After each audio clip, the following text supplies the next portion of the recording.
Hi, I'm Taylor.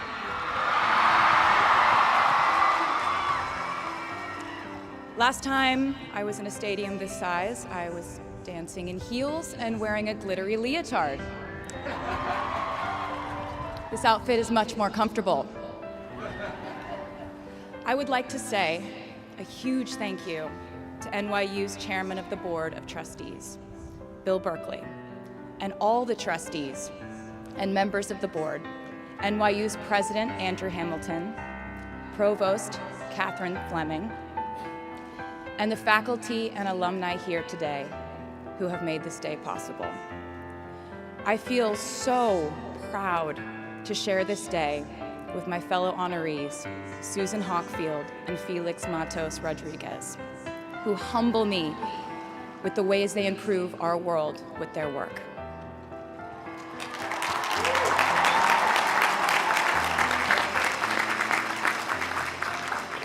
As for me, I'm 90% sure the main reason I'm here is because I have a song called 22.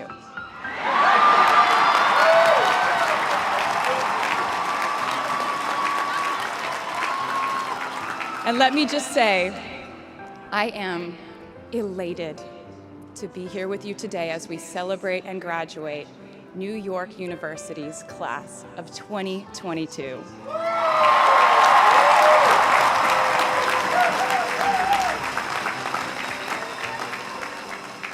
Not a single one of us here today has done it alone. We are each a patchwork quilt of those who have loved us, those who have believed in our futures, those who showed us empathy and kindness, or told us the truth, even when it wasn't easy to hear. Those who told us we could do it when there was absolutely no proof of that. Someone read stories to you and taught you to dream, and offered up some moral code of right and wrong for you to try and live by. Someone tried their best to explain every concept in this insanely complex world to the child that was you, as you asked a bazillion questions, like, how does the moon work? And why can we eat salad but not grass? And maybe they didn't do it perfectly. No one ever can. Maybe they aren't with us anymore. In that case, I hope you'll remember them today. If they are in this stadium, I hope you'll find your own way to express your gratitude for all the steps and missteps that have led us to this common destination.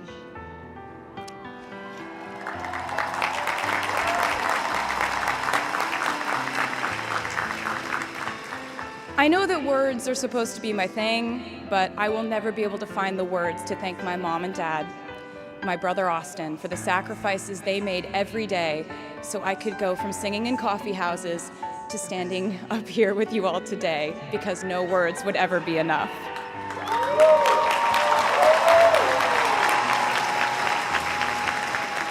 To all the incredible parents, family members, mentors, teachers, allies, friends, and loved ones here today who have supported these students in their pursuit of educational enrichment, let me say to you now, welcome to New York. It's been waiting for you.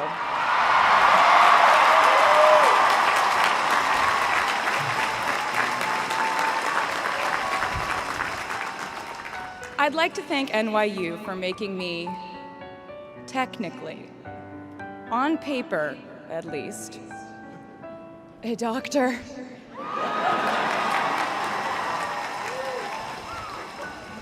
Not the type of doctor you would want around in case of an emergency. Unless your specific emergency was that you desperately needed to hear a song with a catchy hook and an intensely cathartic bridge section.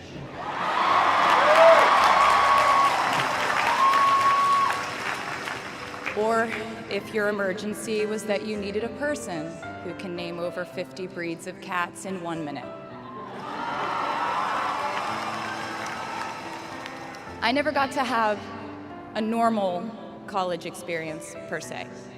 I went to public high school until 10th grade, and then finished my education doing homeschool work on the floors of airport terminals. Then I went out on the road for radio tour, which sounds incredibly glamorous, but in reality, it consisted of a rental car, motels, and my mom and I pretending to have loud mother-daughter fights with each other during boarding so no one would want the empty seat between us on Southwest. As a kid, I always thought I would go away to college, imagining the posters I would hang on the wall of my freshman dorm. I even set the ending of my music video from my song Love Story at my fantasy imaginary college, where I meet a male model reading a book on the grass, and with one single glance, we realized we had been in love in our past lives. Which is exactly what you guys all experienced at some point in the last 4 years, right?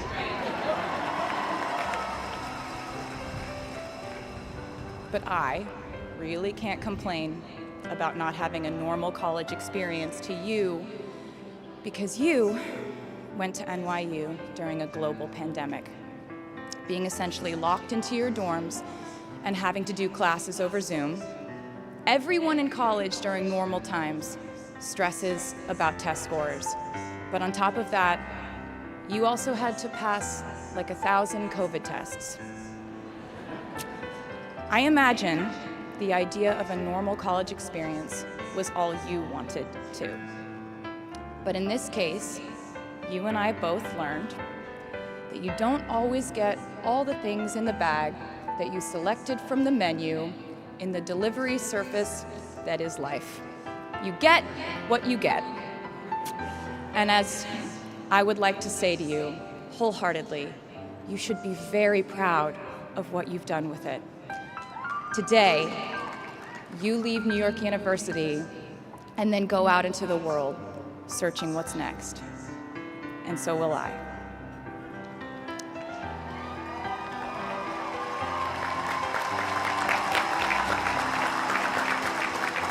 So as a rule, I try not to give anyone unsolicited advice unless they ask for it. I'll go into this more later. I guess I have been officially solicited in this situation to impart whatever wisdom I might have to tell you things that have helped me so far in my life. Please bear in mind that I in no way feel qualified to tell you what to do. You've worked and struggled and sacrificed and studied and dreamed your way here today. And so you know what you're doing. You'll do things differently than I did them, and for different reasons. So I won't tell you what to do, because no one likes that. I will, however, give you some life hacks I wish I knew when I was starting out my dreams of a career and navigating life, love, pressure, choices, shame, hope, and friendship. The first of which is, life can be heavy, especially if you try to carry it all at once. Part of growing up and moving into new chapters of your life is about catch and release. What I mean by that is knowing what things to keep and what things to release. You can't carry all things, all grudges, all updates on your ex, all enviable promotions your school bully got at the hedge fund his uncle started. Decide what is yours to hold and let the rest go. Oftentimes, the good things in your life are lighter anyway, so there's more room for them. One toxic relationship can outweigh so many wonderful, simple joys. You get to pick what your life has time and room for. Be discerning. Secondly, learn to live alongside cringe. No matter how hard you try to avoid being cringe, you will look back on your life and cringe retrospectively.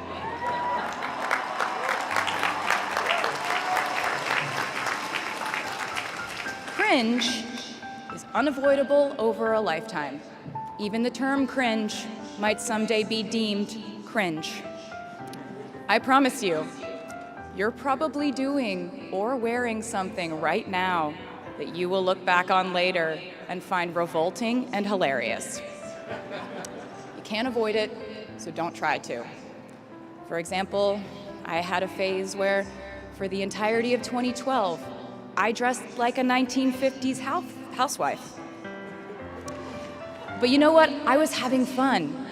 Trends and phases are fun. Looking back and laughing is fun.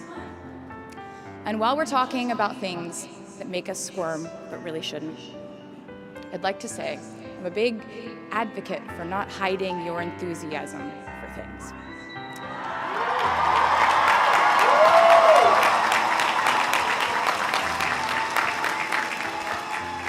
It seems to me that there is a false stigma around eagerness in our culture of unbothered ambivalence.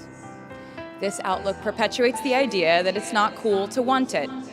The people who don't try are fundamentally more chic than people who do. And I wouldn't know because I've been a lot of things, but I've never been an expert on chic. But I'm the one who's up here, so you have to listen to me when I say this. Never be ashamed of trying. Effortlessness is a myth. The people who wanted it the least were the ones I wanted to date and be friends with in high school. The people who want it the most are the people I now hire to work for my company.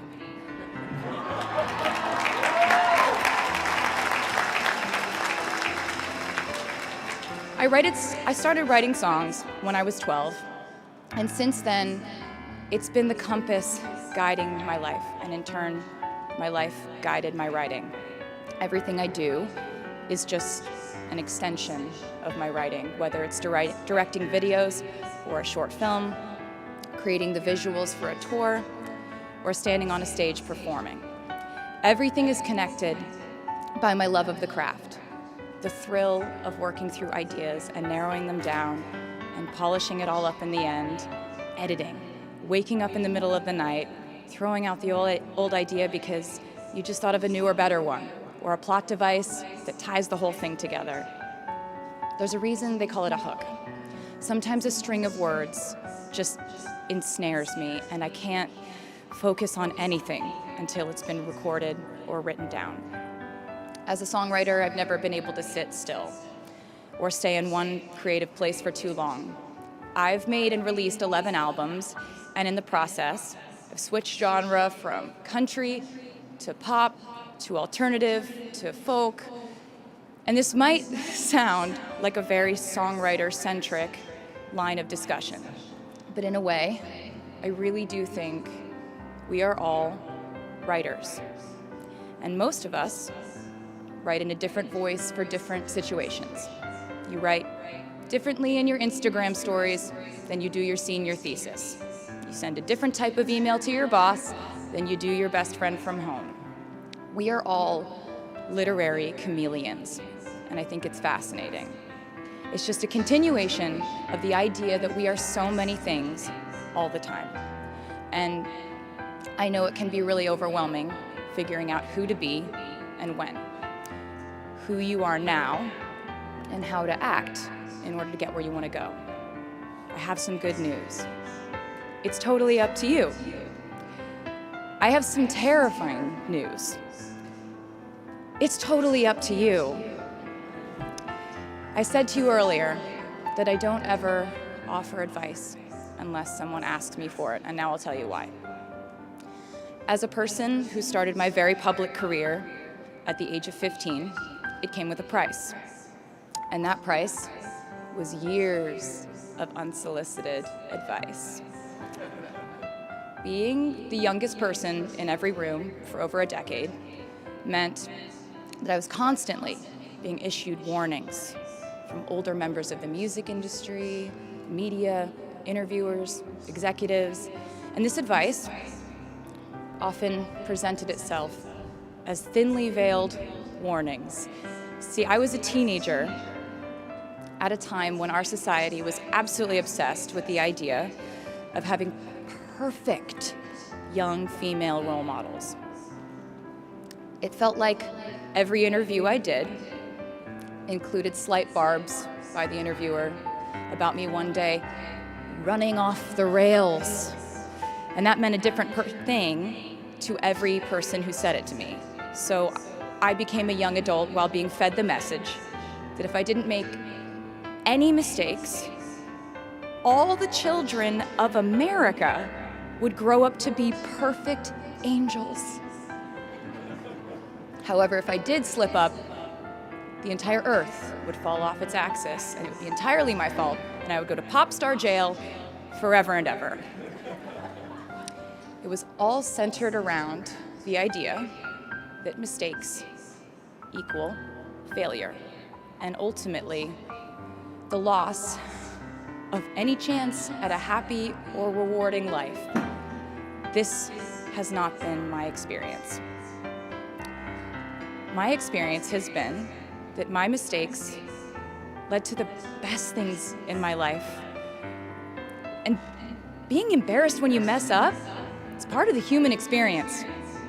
Getting back up, dusting yourself off, and seeing who still wants to hang out with you afterward and laugh about it, that's a gift. The times I was told no, or wasn't included, wasn't chosen, didn't win, didn't make the cut, looking back, it really feels like those moments were as important, if not more crucial, than the moments I was told yes. Not being invited to the parties and sleepovers in my hometown made me feel hopelessly lonely. But because I felt alone, I would sit in my room and write the songs that would get me a ticket somewhere else. Having label executives in Nashville tell me that only 35-year-old housewives listen to country music, and there was no place for a 13-year-old on their roster, made me cry in the car on the way home. But then I'd post my songs on my MySpace, and yes, MySpace.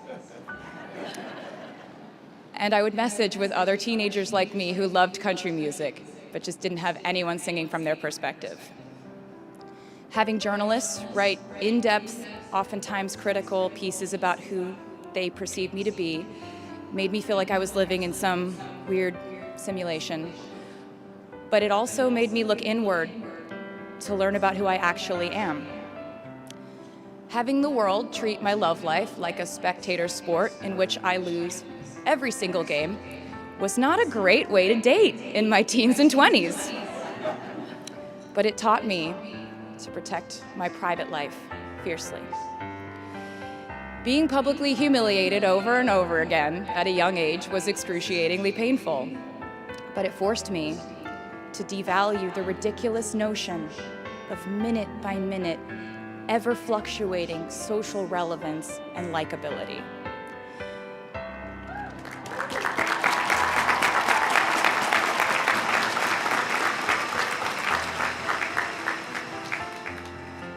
Getting canceled on the internet and nearly losing my career gave me an excellent knowledge of all the types of wine.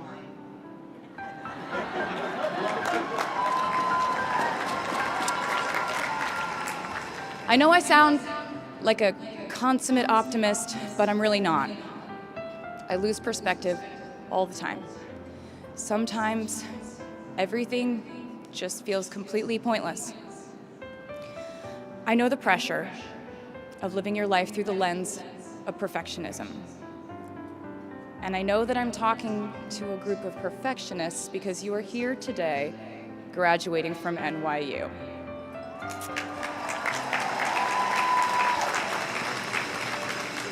So this might be hard for you to hear. In your life, you will inevitably misspeak, trust the wrong person, underreact, overreact, hurt the people who didn't deserve it, overthink, not think at all, self-sabotage, create a reality where only your experience exists, ruin perfectly good moments for yourself and others, deny any wrongdoing, not take the steps to make it right, feel very guilty, let the guilt eat at you, hit rock bottom, finally address the pain you caused, try to do better next time, rinse, repeat.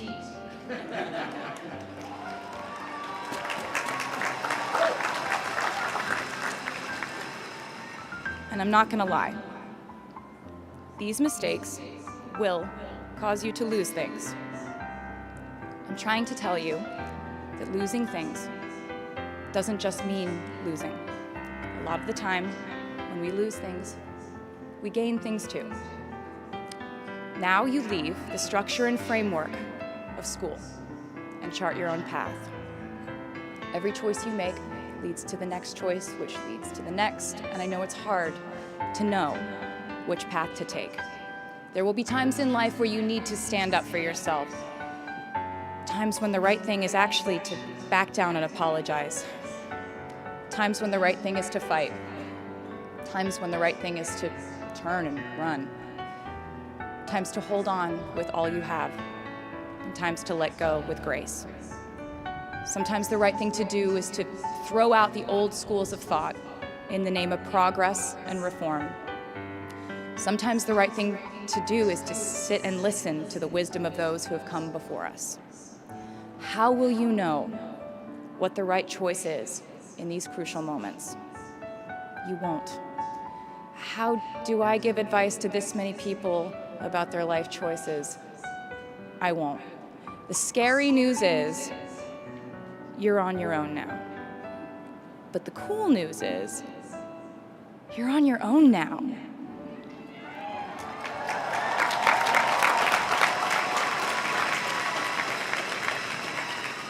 I leave you with this.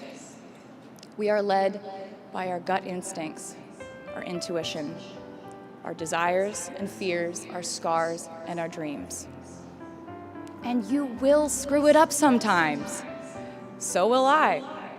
And when I do, you will most likely read about it on the internet. Anyway, hard things will happen to us. We will recover. We will learn from it.